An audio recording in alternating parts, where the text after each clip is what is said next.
Insyaallah pertemuan kita pada hari ini membawa berkah dan mendapatkan solusi yang terbaik ya bagi semuanya.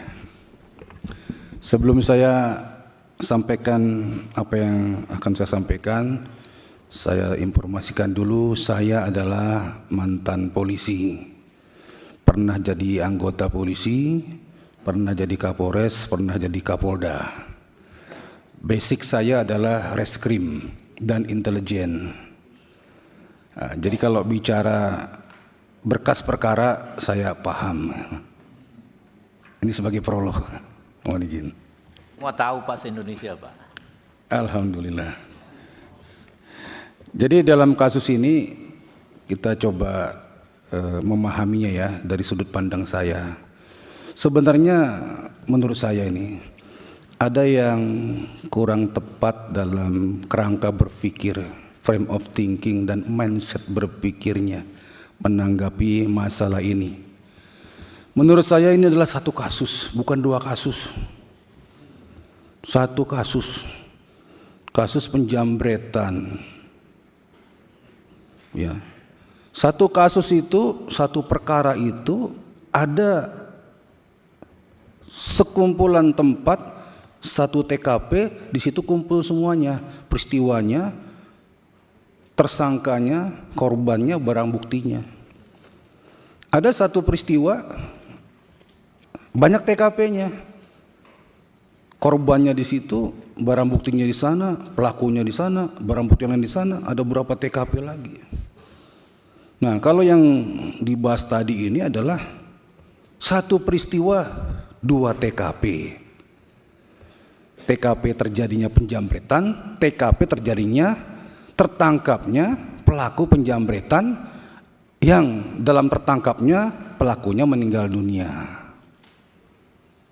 Jadi TKP pelaku meninggal dunia itu TKP-nya reskrim, bukan TKP-nya lantas. Menurut pandangan saya. Kalaupun lantas mau diminta tolong untuk olah TKP, boleh-boleh aja.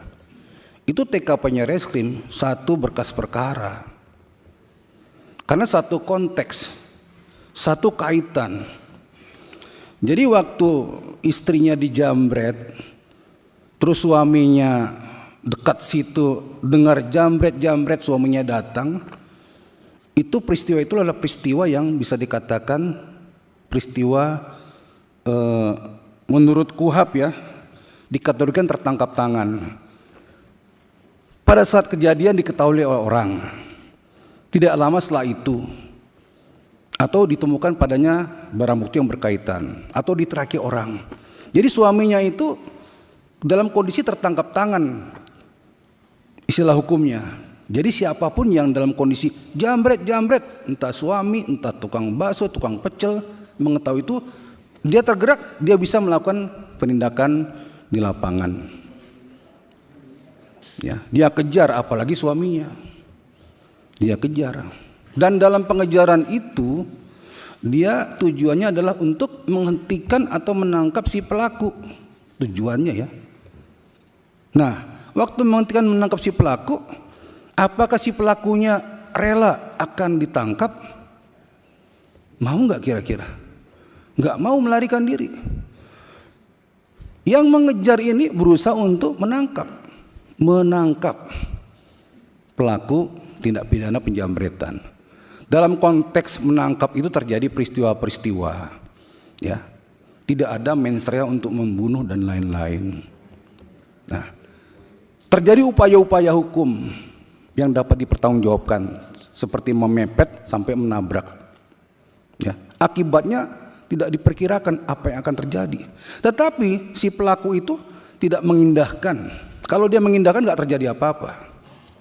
Atau dibalik, seharusnya yang ngejar nggak seperti itulah, jangan sampai nabrak-nabrak lah, jangan sampai mepet-mepet lah. Apa begitu yang kita inginkan? Atau dibalik aja, lebih sopan lagi, harusnya yang ngejar itu mengawal aja, atau monggo mas silakan, hati-hati di jalan, baik-baik ya. Apa seperti itu? Ya kan nggak begitu. Ya ini satu rangkaian. Jadi peristiwa matinya dua penjambret itu ada konteksnya dengan kejadian penjambretan itu. bukan situasi yang terpisah. Ya, satu kasus, satu perkara.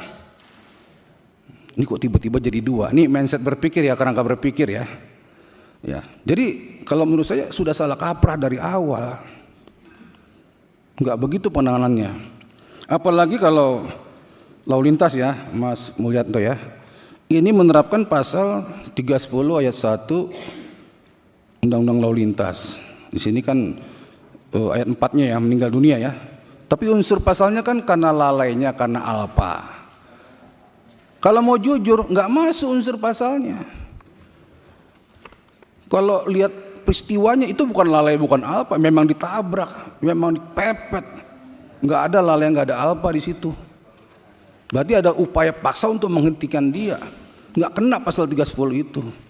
Makanya nggak masuk pasal lalu lintas itu, dan tidak ada peristiwa lalu lintas di situ. Yang ada peristiwa hot pursuit kalau Islam meminjam bahasa modernnya lah, pengejaran itu. Ya, satu kasus, satu peristiwa. Jadi satu pasal yaitu penjambretan dan satu kasus yaitu peristiwa penjambretan. Tidak ada kasus lalu lintas di sini. Ya, satu rangkaian itu. Jadi kalau kejadian sudah jelas, diurai sudah jelas, memang cukup unsur untuk dikatakan ini pidana penjambretan, dan reserse sudah bekerja, terpenuhi unsur itu, dan tersangkanya meninggal dunia, sehingga dihentikanlah kasusnya karena tersangka meninggal dunia. Case close, tutup, selesai. Nggak ada kasus lalu lintas itu, terlalu jauh. Apalagi minta pendapat ahli. Maaf nih, apa sudah nggak mampu lagi berpikir sampai minta pendapat ahli untuk mindset yang seperti saya, sesederhana itu gitu. Pak Ketua, bagi saya tidak ada kasus lalu lintas itu. Ya, yang ada kasus penjambretan, terungkap, terbukti, tersangka meninggal dunia, kasus tutup.